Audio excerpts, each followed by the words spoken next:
Hello everyone, we are Group Ascension and we will be proposing our project FlowSafe and it's a real-time disaster management system. As we know, flooding has been one of the most frequent disasters to happen in Malaysia. Yearly, we see intense floods that affect the country and the people. While many platforms do exist to manage this type of crises, they have several major gaps as they only support one way of communication so that the residents can respond or share their location. Second, there is no proper system for victims to request help or signal emergencies. Third, users get no real-time evacuation guidance, so no safe roads or shelters information during a flood. Fourth, coordination with rescue team is weak, leading to slower, less efficient response. And lastly, many platforms aren't accessible to mobile or low-tech users, limiting their reach when it matters the most. And here comes the need for FlowSafe to provide more proactive, integrated, and citizen-centered flood response solution. So FlowSafe is built with five key goals in mind.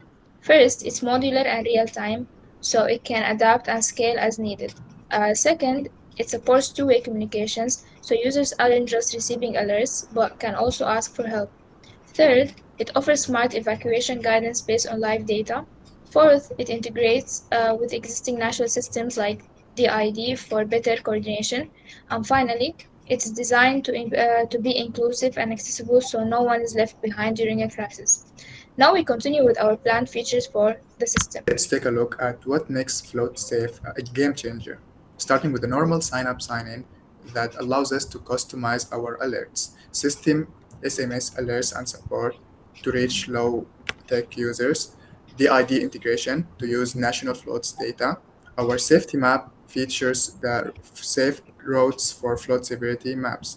The request emergency supports for boats and vehicles during the crisis. The rescue team panel that tracks and assigns rescue teams.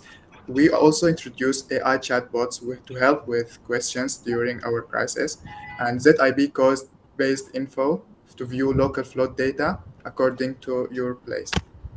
Also, our main stakeholders are the National Disaster Authority, NADMA, UTMOSHE, and MGIIT for the research and the innovation purposes. The Disaster Preparedness Centers, DPPC, for preparedness purposes. Our actors would be the residents who are facing the floods, the rescue teams who are trying to prevent those floods with the existing solutions. For the existing solution and gaps, we have DID Info Banjari. DID stands for Department of Irrigation and Drainage. DID tracks river levels but lacks mobile support and pushing alerts. We also have Kuka MS, Meta Malaysia, which offers forecasts but not flood specific warnings or help request tools. And also, we have the issue of social media dependency. Reliance on unverified information, and it can lead to overwhelming residents and hinder coordinates response effects. I'm going to talk about the environmental effects. It can have extensive and significant impacts on the environment, including causing soil erosion, destroying natural habitat, and leading to water pollution. When floodwaters inundate land, they can wash away valuable topsoil, which not only diminishes agricultural productivity but also affects the stability of the land. This erosion can result in a long-term damage to soil quality and hinder future crop growth. Additionally, the destruction of natural habitat during flooding disrupts local ecosystems, leading to the loss of biodiversity and negatively impacting various species of plants and animals. I'm going to talk about exploring migration solutions.